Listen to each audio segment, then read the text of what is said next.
Reb Chaim Kreinsworth, the Av Bezdin of Antwerp and one of the great Torah leaders of his generation, once needed to make a trip to London. And he was meant to stay at the Levinson home, a house famous for its hospitality, its generosity, its endless chesed house, where the kitchen was constantly humming, busy, prepping food to feed the stream of people that needed it constantly. It was an open house in the literal sense of the word. And that's where Reb Chaim was going to stay. The problem was that his flight was delayed, and he arrived in London in the middle of the night, long after everything had sort of quieted down.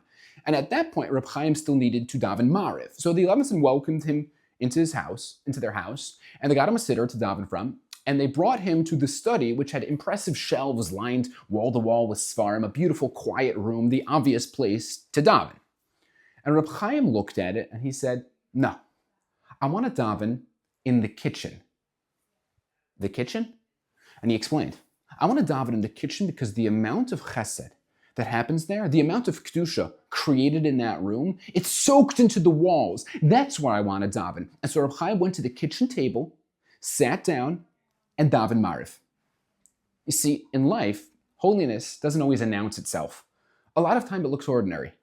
It looks like a full schedule, a regular job, a family routine, meals that need to be made, and errands that need to be run, and no drama, no ceremony, no obvious spirituality. And yet, that's often where holiness lives most naturally.